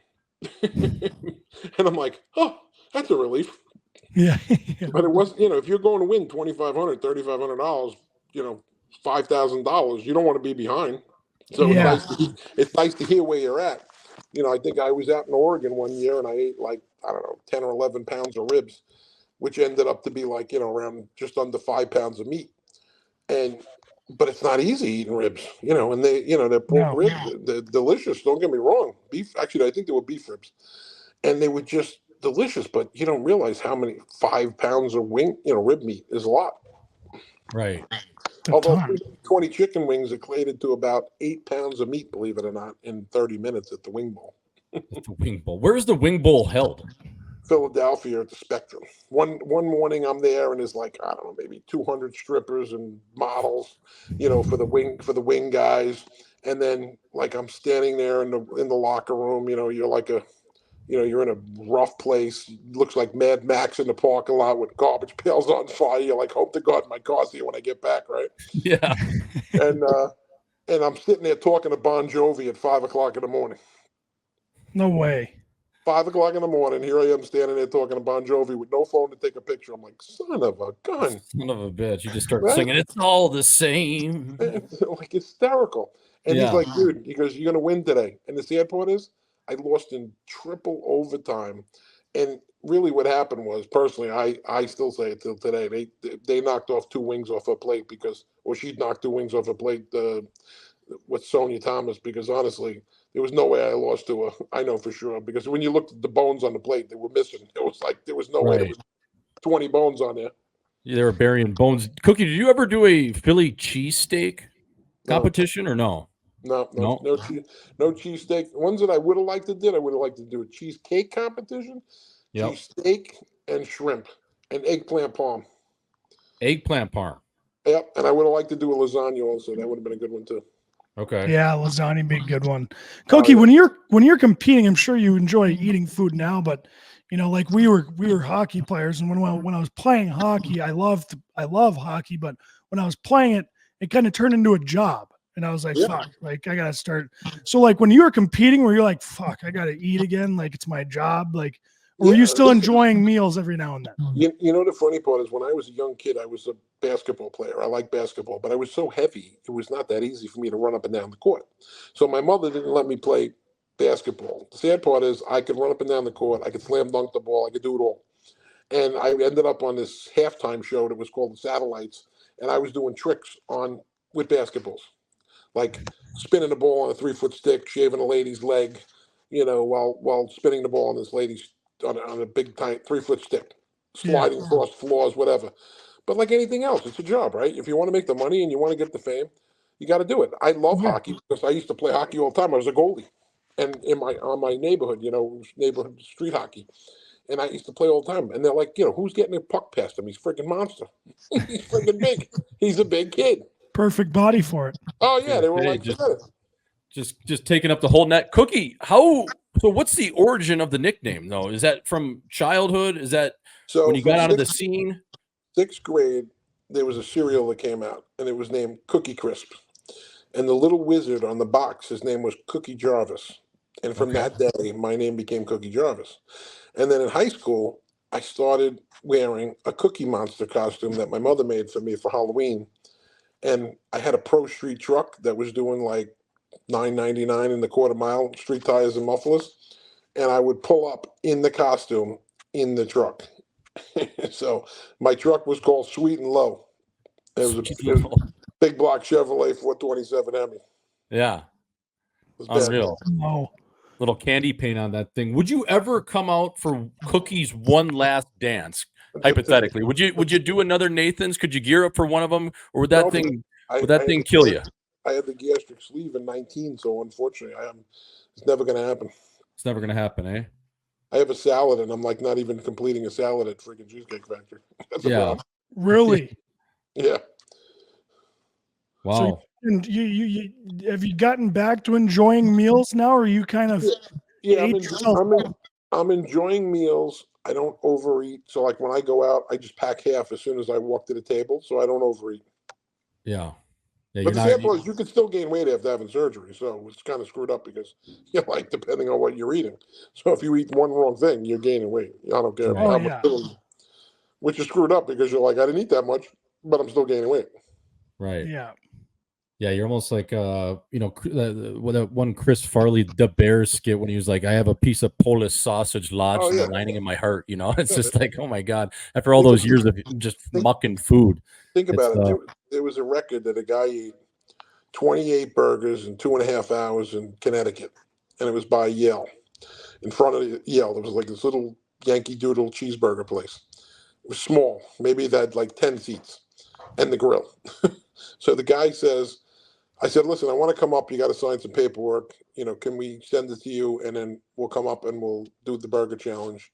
And he's like, well, how quick do you want to eat the burgers? I said, I want to break the record in under 25 minutes. Because after I'm going for an ice cream challenge around the corner. And the guy's like, no, that's impossible. So he's like, how do you want me to make them? I go, well, do you have to make them with cheese? He goes, no, nobody's eating them with cheese. Like, all right, I want 50% with cheese and 50% without. So make me 15, and then as soon as they hit the table, just put me the next 15 on. In 19 minutes, I broke the record. It took the guy twice to break his own record, 2.5 hours. In 23 minutes, I ate 31 burgers, and I said, you know what? Let somebody else come back to try to break this challenge, and let's see how long it takes them, right? Well, Booker and Tim Janis, who were both really good eaters, it took them the whole 2.5 hours to break my record. Oh my God. Do you ever just sit down at a steakhouse when you're in your prime, Cookie, and just bury like a 72-ounce porterhouse or a ribeye? Was that ever a thing where you just sit down and just for shits and giggles? I did a 76-ounce steak, an order of cream of spinach, a baked potato, and a 32-ounce beer in 7.5 minutes. And that's with cutting the steak. I didn't just eat it. If I would have just picked it up and ate it, I might have been able to do it a lot quicker.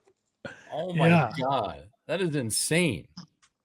32-ounce beer too. You probably got that down in like 5 seconds. I chugged it down literally in like under a minute. Yeah. Oh, I bet. That almost had been the hardest part, right? At the end with all the carbonation in there. Not even. It was effortless. It was effortless. And they looked at me like I had 7 heads. The guy's like, I'm backing off the table.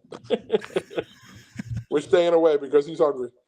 I was actually in a competition one morning with a radio station, and they sandbagged me, right? They're like, we're going to give you one of the radio producers for the show to eat the 76-ounce steak with you, and the other team's going to have the same situation. So I knew nobody was beating me eating the steak. So I said, listen, if I got to eat your steak, I'm eating your steak to win, because it was tickets to the Rolling Stones. And I was in like really good seats. I mean, they were probably like $500 a ticket. So I said to the guy, if it comes down to it, I got to eat your steak, just back away and I'll take care of it. And I finished my steak in 10 minutes that day because I had a crappy knife. And they looked at me and they go, yeah, nobody's even close. Let's just cut it down. Let's just give you the tickets. They give you a plastic knife too, just to try to fuck you up. Oh yeah, it was a harder steak. It wasn't even a ribeye. It was like a I don't know, a shoulder or something. But it was not as good a steak as the regular. It was like they tried sandbagging me, but it didn't matter. I still just crushed them. That's unbelievable. And Cookie, like your son was at the event over at Nathan's. Like, does it run in? Is it genetics, or does he have any of that in him, or not really? Because he was a skinny little fella. He eats a lot, but he doesn't eat fast. Yeah, he's gluten free too. Okay, he's like his mother, so gluten free is a little more challenging than regular, but right, he does eat a lot. I give him that. He's like 190 pounds, the kid. Right. He takes after his mother on that one, but he definitely works out a lot, and I'm happy about that. He's sure keeping lean. He likes to play hoops. He loves sports. Yeah. We actually know Commissara because he was from my hood over here, and his dad was my mechanic, believe it or not. Yep. Yeah, Mike Commissaric, right? Yeah, great guy. Yeah. He played probably, I don't know, 200-300 games. I spent a lot of years with the Islanders, and I was sitting behind the net, or I was sitting behind Jigs and Eddie. And I got to tell you, like, how many times I was actually on the halftime show. Sometimes I go as like, Santa Claus, and I look like the Pied Piper running through the place, or I'd have a Cookie Monster costume, and I'm eating cookies behind the commentary bench. I was always, personality-wise, bigger than life. Yeah, 100%. I mean, I just even walking in with the do-rag and the robe, I was like, this guy is unbelievable. Joey might be the fastest, biggest eater in the world, but when it comes to personality, he's got no shot. No, he does have no shot. We can. That is consensus. That is Ed Cookie Jarvis, and that is the #1 seed. I have the spoon phone. It's the big ice cream spoon, and it's like the spoon, and it's like a phone. No way. Is it a landline? No, but when I was eating a lot, that was my signature spoon. So even when I went on Jay Leno, he's like, "What's that?" And I'm like, "This is sanctioned by the ifoce." And he's like, "Ooh." Wait. So when you went on Leno, you were actually on like the Tonight Show or whatever it was with Jay Leno? Yeah, that is unbelievable. And I got to tell you, it was pretty cool meeting Snoop Dogg. He was awesome. Yeah. Simon Cowell was a lot better than I thought in person. He was really quite funny. Yeah. How old were you at the time then, Cookie? So think about it. I was back in 2001, so that's 20-something years ago. I'm 58 now. Yeah. So my early 30s. They have a little after party with all the guests there and stuff. To be honest with you, we hung out with them for quite a few hours. We went to what do you call it, Universal Studios, and hung out there with Snoop Dogg, and we had a great time. That was an awesome trip. First class air on Jay Leno, and actually I took Booker with me because he was one of the three people, him and Crazy Legs Conti and I forget who the other person was. They all said the same thing: we're not eating mayonnaise, but call Jarvis and he'll take care of it. They call Jarvis and he'll take care of it. He's like the Mikey likes it of eaters. And Cookie, obviously eating is one thing, but were you able to, like, just when you were hanging out with your buddies, could you just funnel beers too, whether it was out of a beer bong or just shotgun beers or chug beers? Like, is that something you could do too? The funny part is when I was a kid, one time I used to do drinking competitions all the time. That was one of my first lead-ins before eating. So when I was probably like 18, that's when the drinking age was 18. And then I went to like 19, then I went to 21. I think one of those years I missed by like a week or a day or something. And I had to wait a day to go to the bar. And then, and I could drink a quarter of a keg, 3.5 cases of beer in one sitting off the gravity tap in 40 minutes. Off the gravity tap. 3.5 cases in 40 minutes. 3.5 cases. So it's 24 beers is a case, right? Yeah, 24 beers to a case. Okay. How would you feel? Were you buzzed or not? Andre the Giant numbers. I got to tell you, I felt a great buzz. But I got to tell you, when you went to go to the bathroom, you're like, wow, that's got a nice head on it. Yeah, that's got a nice head on it. Yeah, it's not bad. Yeah, a decent wrench. Looks very similar coming out as it went in. Yeah, that is unreal. How that is insane. So was it always beer, or would you do liquor, or just everything? For my 21st birthday, they lined up 32 shots of Absolute on the bar, and I drank them in 2 minutes and 8 seconds. Double fisting them, two-handed down the bar. Literally, yes, exactly like that. And people looked at me. Even when I did the chicken wings, I ate them two-handed. They're like, nobody eats with two hands. I'm like, listen, I got two hands. What the hell is the sense of freaking not using them? Yeah. 32 shots in 2 minutes? That is insane. Oh, I could drink a lot. Yeah. That night, I think I drank 2 bottles. I drank a bottle of rum to follow it up, and I passed out. Oh my God! How was your hangover after that? Like, are you just? Oh, that was bad. It took like a bunch of guys to get me back in the back of my truck, and then they brought me home. They drove me home because obviously I was not in drivable condition. And my father, instead of just pulling the truck in the driveway into the house, he got to try to get me out of the back. Now my dad was a big guy, but he wasn't like my size big. And in those days, I don't know, I was probably like 385 in high school. Yeah. And I got to tell you, he tried getting me out of the truck, and I hit my head. Oh, God, I felt like shit the next day. I'm like, why is my head hurt so much? Yeah. He tried pulling me out on the blanket they put me in on, and I must have hit my head. Oh, my God, that was worse than being drunk. Yeah, you were in concussion protocol, and you also just funneled 32 shots and a bottle of rum, Cookie. Oh, I mean, that's 64 shots of alcohol. 64 shots of alcohol on a concussion. How are you? Yeah. Boys, I need the Saturday off. We'll be back on the Sunday matinee. No, the best was he went to spray me down with the hose, to wake me up, and all I did was like one of these. And then I passed out. Oh, my God. That is unreal. And my dad was a big drinker, so you think back, you go, he didn't drink that quantity, but obviously that was just excessive. And then after that, I said, you know what, I got to just stop drinking because that was way out of control. Yeah. So then you literally just kind of wean off it, or not really? I basically had a hat that said I gave up smoking, drinking, and sex. It was the worst 15 minutes of my life. Oh, that's unbelievable. I would do you think how about just something, in your prime, Cookie, like just a childhood snack that we used to all muck, like pizza rolls? Like, how many pizza rolls do you think you could put down in 10 minutes? You think you do 300? I bet you I could have ate 200 easy. Yeah. Yeah. Oh, yeah. In fact, it's funny because I was watching the other day. There was that Wendy's competition with the nuggets. Yeah. I think Bertoletti did 220, and I was thinking I could have ate a lot more than that. I'm like, those nuggets, 20 goes down quick. Yeah, down the hatch. I mean, I could do 20 a minute, I think, personally. Yeah. Yeah. Cookie, how much, if you were to guess, I mean, if I were you, at one point, I'd be sitting down, guessing, how many calories have I taken down in my lifetime? Oh my God. I don't want to look at that one. It's gotta be such a sick number to look Yeah, at, it though. would Like, be- oh my it would be- God. It would be absolutely insane. And I got to tell you, there was many years where I lost 3 times. I've lost over 200 pounds. So I lost 270 pounds one time. I lost 212 pounds one time, and I lost, I think, 100 over 100 like 7 or 8 times. Jeez. So I've lost more than most people lifetimes than they've even seen. Like 10 people, 30 people have seen. Right. I Yeah. mean, you're almost losing a goddamn human in there. Cookie, like Sometimes one year I lost a twin. I'm like, damn it! yeah, I was gonna say you literally lost a lost your clone. I lost a twin. I went from 525 to 270, 267, 5. How, and were you working out, walking, or just strictly? Walking like crazy. Some nights I was doing 15 miles. Yeah, I was walking the streets everywhere. People used to see me like, hey, there goes the champ. yeah.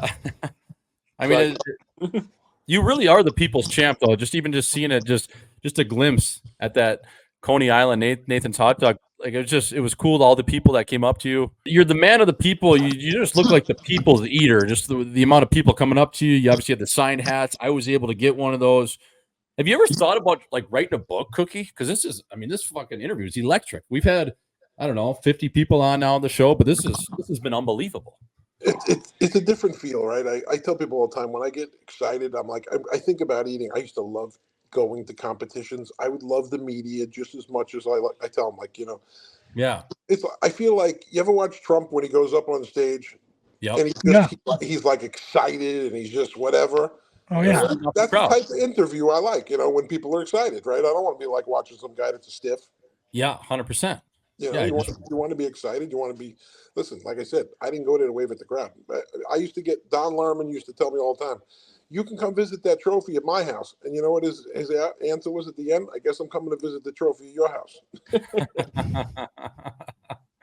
It'll be right at my fucking front porch, fella. I said, buddy, you can come visit it anytime you want. My trophy cabinet was full. The sad part is, think about it. I have 38 first prize titles. I had about, I would say, 25 seconds. Yep. I think maybe 1/3. And the third that I got, it was because I ate 38 lobsters, tails and claws. The sad part is, I only lost because Eric Booker and freaking Charles Hardy got my shucker drunk. No, they got him drunk before. No way. They did it on purpose, obviously. I got sandbagged. They started giving him shots. I'm like, why is this guy like acting weird? Like, dude, did you have some drinks? Yeah, I had some drinks. I go, who gave them to you? Those guys. Are you out of your mind? I'm trying to win. I lost by 3 lobsters. That cost me $3,000. Oh my god! Because Badlands Booker was spiking his lemonade. And He was speaking of spiking my lemonade, Booker Badlands is still getting it done, Cookie. I gotta say, that was pretty quick for a gallon of lemonade. Like I used to drink a gallon of water in like 59 seconds. And I would drink up to 3 gallons in 3 minutes and 50 seconds. right? And that's chugging. Yeah. Oh yeah. I mean, 21. And I was drinking them in quart glasses, so I'd stack up 3 gallons worth of water to practice, and sometimes I would just whack them out real quick. But think about it, you're literally like 8.5 pounds per gallon. That's 25 pounds heavier in literally 3.5 minutes. Imagine all of a sudden you went from not being pregnant to being pregnant. Yeah. With like triplets. And and then you got to hold it in. And then you're like, before you know it, you're like, you feel like you're going to the bathroom like Austin Powers. You're like, oh, I'll be done in a few minutes. And Yeah. hum. And the system works. Yeah. The system's working. Insane. But Badlands Booker, Cookie, seems like a good dude though. Like he seems like an entertainer. He's a great guy. I mean, me and him had this camaraderie between the two of us, like battle of the buffets. Yep. I said to him before the competition, I said, listen, the day before the last, we were going to be in a competition, me, him, and Rich Lefevre. I said, listen, Rich Lefevre does not like salad. We need to eat salad first. We're going to tell George we want to eat the salad first. We told George we want to eat the salad first. Guess what? You eat a 3-pound salad and you don't finish quick, you're way behind. Me and Booker were like on our first plate of roast beef and potatoes, and he wasn't finished with his salad. and he choked. And that basically said, okay, that round's over. So now me and Booker get to go to the final round and eat 16 scoops of Haagen-Dazs, 2 bananas, hot fudge toppings, a full lemon meringue pie, and a pound of strawberries. And I say to Booker, what are you going to eat first? And he said, I'm going to eat the ice cream first. So I say to myself, I'm going to eat the strawberries first. Personally, I should have, thinking about it now, if I would have did it again, I would have took the strawberries and just thrown them on the ice cream and went to town. It would have saved me a lot of work. But I ate them first. I literally finished 5 seconds after Booker finished his ice cream. So I was already a pound ahead of him. Yeah. And when I started eating the lemon meringue pie, I'm like, I can't eat this pie where I'm not taking the crust with it. And Booker was eating the insides, not the outsides. And shell is not that easy to eat by itself. It Right. doesn't go down as well. So when he finished, like when I finished, he had the whole shell left. He ate the pie, but he didn't eat the shell. But the shell's a lot. It's heavy. Yeah, I mean, no kidding. And it's like, where is that Battle of the Buffets? Where's that hell? Is that Vegas? It was in Vegas at the Aladdin at the time. Now I think it's probably something else, right? The Aladdin. The Battle of the Buffets. That is one Yeah. event. Like, is there spectators at that, or is it just more There was so? like maybe like 75 people downstairs, but they were Yeah. they were having a blast. These people, and it's funny because at some point we had groupies following us around the country. Right. Me and Eric and my friend Alan Goldstein and Don Lerman, and we're like, weren't those people at that last event? I'm going, yeah, that was in New York, and I'm like, we're in California, and they're like, Right. oh yeah. That is so funny. That is all Damn. time. That's unbelievable. Cookie, out of obviously, I mean, you're on your career is over eating. Joey Yeah. Chestnut feels like he's coming to an end at some point. Is there any up and comers that we should keep our eyes on? I mean, think about it. Bertoletti was in when I was in. Like after the first few years, he came in, and now he's back. But he's eating well. I mean, the kid always had a great appetite. Yeah. I just felt like he didn't really push himself. Yep. Even when I met Booker, honestly, I felt he really wasn't applying himself. He could have ate a lot more, but he Right. just wasn't like, he didn't have the killer instinct, or he probably would have won Nathan's like, I don't know how many years before I got there. But he really just didn't apply himself. He was having fun. Like, oh, I'm going for a free lunch. Like, no, Yeah. listen, I'm going to win. I'm not here to lose. Yeah, petty deep dish after all those years off. I don't know if it was because of his ex-wife wanted him to quit, or if he Yeah. just kind of fell out of love out of it. But Yeah. I mean, pretty good run this year. 58 odd dogs, whatever he did. I was very happy to see somebody else win, because I'll tell you what, think about it. You win 16 out of 17 years. It's pretty boring when you know the outcome before the contest starts. Yep. Honestly, this year was interesting because the guy that's from Boston, I want to say his name wrong, Well, but you got Nick Weary and that Webb and Webb, and then you got Webb's a pretty decent eater, so I knew Yep. the numbers would be fairly close within 5 hot dogs. 4 guys, that's exciting. Yeah. Yeah. No, it was when definitely you- any when you man's. have a- I mean, When you eat 20 more hot dogs than the guy next to you, it's pretty boring. even just for betting odds too, Cookie, like that. Yeah. Petty deep dish. He was a long shot in the sense. I think you could have got him at like plus 800, and he fucking Yeah. came out and won. Yeah, he won. And Yeah. I knew he would, honestly. I called it from before he even started the contest that he was my pick. Yeah. And how about you just got to give a shout out to, is it embarrassing that a guy like Nick Weary, his wife, Mickey Sudo, ends up eating just as many dogs? I mean, what a barrel on her for a woman, too. I mean, Oh, 51 dogs, like, Jesus. Listen, she's no joke. she's Yeah. no joke. We were talking, when you called me yesterday, Cookie, we were talking like that might have been the most impressive thing of the whole weekend. Like that was unbelievable. I got to agree. Yeah. I mean, listen, when I was in, think about it, the women were with the men. Right. So when I said to George Shea one day, I go, listen, it's really not fair to the ladies to have to eat with the guys. You really should separate this contest and do 2 separate contests. Right. Let the ladies have their thing, let the guys have their thing, make a king and a queen, and it'll be a much more interesting contest. Mhm. And even when we did that elimination, that 32-person elimination, that was done together, men and women, but there was only really a couple of women in it because there was only a couple that qualified, maybe like 5 in the world, out of the top 32. So, somebody wasn't going to get in that could only eat whatever. I mean, that one meal, I ate 8 pounds of pasta in 10 minutes. And I really probably ate 8 pounds in 8 minutes. I took my time because I was like, you know what? I was so far ahead of the other guy. He didn't even eat 5 pounds. Right. What's the point? Yeah. I was like, there's no purpose of me eating 10 pounds. Like, for what reason? So I could get rid of it later? Yeah. I'm already in the house. I'm good. You? Right. Yeah. So, and then I had to go against Booker the next round. And I'm walking out of, imagine sitting in the Aladdin. And I walk out, and who do I see? Shaq, Kobe, and what's his name? The big man, the Chinese. Oh, Yao. Yao Ming. Yao Ming. Now, I had met them at the Greek League with my wife at the time, way back when, back in the early 90s. I was at the Greek League, and I wasn't even there to see that. I just happened to be there because I got married. And I was like, so when I walk out, and Shaq's like, Jarvis, what are you doing here? And I go, I'm about to eat, 8 pounds of pasta. And he's like, oh, Kobe, we're going in. We got to see this. So him and Yao Ming, and my agent's like, where the hell did you find them? Like, they were right behind me, coming in as my rooting section.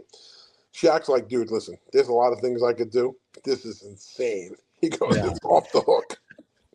I bought Shaq's sneaker that day, signed in a case, and I bought Kobe's ball and Yao Ming the same day with my winnings. Oh my God, that is unbelievable. You just walk out and Shaq's just sitting there. He just goes, Jarvis, where the hell are you heading? He goes, what are you doing? I go, I'm getting ready to eat pasta. He's like, oh, we got to, Kobe, we're going in. We got to see this. We gotta watch this. I do the same thing. Holy so fuck. then the next round, I got to eat against Booker now to get into the Final Four. And I had to eat it was like a 3 or 4 pound salad. I think I ate like 3.5 pounds of salad, and I beat him by like 6 ounces. Oh my God, that is all time. And Cookie, have you ever been? You're an avid Islanders fan. You said you did some just fucking around with costumes and stuff, similar to what I like to do, just showing up with wigs on and whatever. Have you ever been honored at center court or been to a baseball game where you thrown out a first pitch or something like that? Or I've been at baseball games, but never got to throw out a first pitch. I would love that. Hockey. I love hockey. You ever see Buzz the Champs? No, I don't think so. So you got to look up Buzz the Champs. He was like the Long Island Ducks. He scored 50 goals way back when, like 100 years ago when they were in Comac. Yeah. And he's a personal friend of mine. He's from Canada. He's the greatest guy. He's such a nice guy. He plays, in the rinks, and he coaches kids. And he's been coaching winning kids for forever. I mean, when he goes, it's going to be a sad day. He's 85 maybe or something, 80 something. He's still coaching. Yeah. The guy's never going to stop coaching. That's his life. That's all he does. He wants to coach kids. So Buzz the Champs, you said? Buzz the Champs. You got to pull him up. Buzz the Champs. And Cookie, were you growing up? I mean, just being an Islanders fan in the '80s there when they won 4 mugs in a row with Bobby Nystrom. I had season tickets from 2 years before and 2 years after they won all those championships, and every parade I was at. Those, do you know that? I mean, a lot of the Islander guys that I know on the team now, we were talking about Mike Riley, Brock Nelson, obviously he's a North Dakota guy where we went. Is that Borelli's place? Is that got some hype there? Where some of the guys hang out? Is that kind of near you where you're at, or are you a little bit further down? I was a little further east, but we used to go to Gilly's bar after. Yep. And sometimes we'd sit one night I can remember an Islander Ranger game and Bossy came out I don't know, and then all of a sudden I see Billy Smith coming out of the basement, and he's walking up this back staircase. So we go run over there. We want to get an autograph, and some Ranger guy comes running over, and they literally tore this guy's jersey over. They put it on fire. I'm like, what's going on? It was out of control. They were like, no way is he getting near Billy Smith. It ain't happening in this house. Yeah. That's what was so cool about the old Nassau Coliseum. I think I got one game in there. I was at their UBS now, and it's very nice, but oh yeah, but it's nothing. That old Nassau building, man. I mean, just you could look up and all of a sudden you just have, if it's a Rangers Islander game, there's a fight breaks out and someone's eating lefts right across the chin. Oh yeah, it was unbelievable. The barn was the place. I mean, listen, nothing's ever going to be like the barn. The UBS is a beautiful stadium. Don't get me wrong. Yeah, but it's not the barn. They just had so much history in the barn. Yep. But it is what it is. Yeah, it is what it is. That's what happens over time. So yeah. No. These buildings get old. And the sad part is they renovated that building and it still looked old. Yeah. Leaking and shit. Oh, yeah.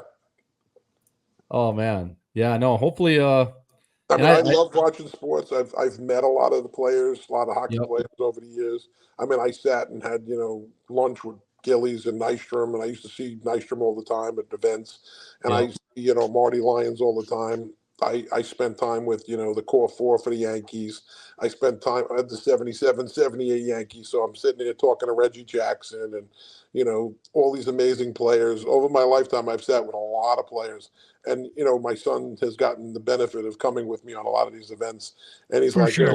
one day we're hanging out with the Giants, and we're hanging out with Eli and Tuck and a bunch of the guys and Beckham, and they were great. It was just fun. It's just like a cool thing. But then like I've been on a lot of shows, so me as a professional eater, one day I'm hanging out. They're doing a earthquake relief for the Italians over in Italy.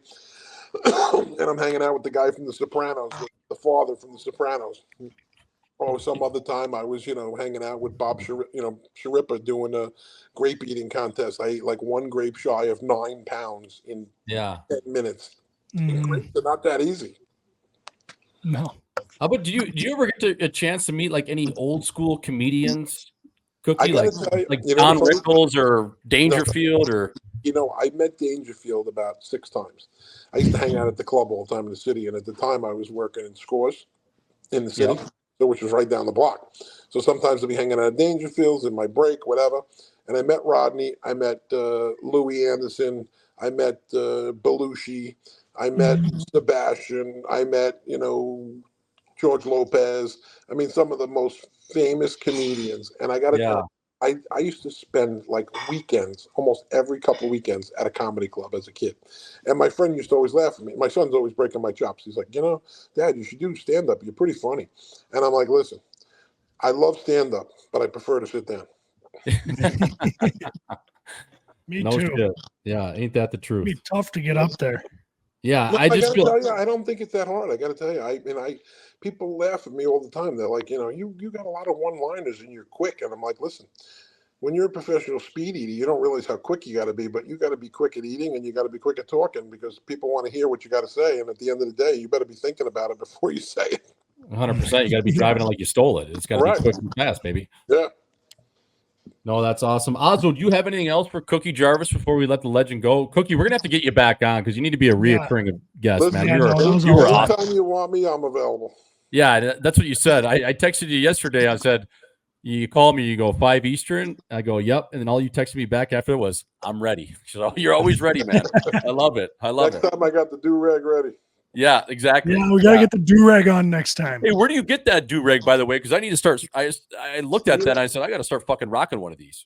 Originally, I used to get them in the city, believe it or not, and then I started seeing them more prevalently in like certain places for 4th of July. Like Yeah. now you can get them at like during the holidays. For 4th of July, you might be able to get them at Walmart, but you could probably buy them on Amazon today. I'm like, it's different. Yeah, yeah. I still have some of my original stuff, like shirts, that I would love to auction off, like my Alka-Seltzer shirt. I'd like to sign it, sell it, put the money to charity. I love charity work. I spend a lot of time with cancer and autism and, the veterans. Right? My latest thing is the veterans because, these poor guys are, getting thrown out of housing because we got, illegal immigrants. And I love them, and I'm sure they're all wonderful people. But at the same time, my veterans need help. Yeah. For sure. No, absolutely. My Yeah. dad, and my dad was a veteran. I'm like, you know what? I got a tight connection with that community. For sure. No, absolutely. Seems like you love our country, and that's what it's about, my friend. So, If you look Hey. at one of the videos, I want to say it was with Dan Rather, and it was like, I was walking around and he's like, he's a true American. And I'm like, listen, I'm doing this with my country. I'm Yeah. American. I'm American made. There's no doubt about it. yeah, this ain't imported, Cookie. This is imported right from Long Island, right from the chin of Long Island. The guy, as an Italian, the guy says, well, what do you call a fake pasta? An impasta. I love it. I love it. No, yeah, that was unbelievable, Cookie. You're a legend. Thanks for making the time. I'm glad we could do it. And like I said, if you need me, give me a little heads up and I'll be available. Yeah, we'll give you all you needed was about 12 to 24 hours. So you're in there like swim Yeah, there, I'm pretty good at getting shit Yeah. done. Okay. Next time I call you from a line that nobody's going to call on. Yeah, you're gonna be calling me from the trap line, so I'll just be an unknown number, and it's Ed Cookie Jarvis on the other line. So No, man, we'll have to do it again. Just thanks again for coming on. Tell You're me the when man. the footage is going to be on the site so I can watch it. Yeah, we'll Yeah. we're gonna Alright. we'll probably clip this and throw it out tomorrow. So I'll send you the link. Perfect. All right, folks. All That right, was guys. Ed Cookie Jarvis, 38-time MLE record holder, an absolute legend with a steel chin, legend of the game. So thanks again, Cookie. Talk to you later. He's just made in America.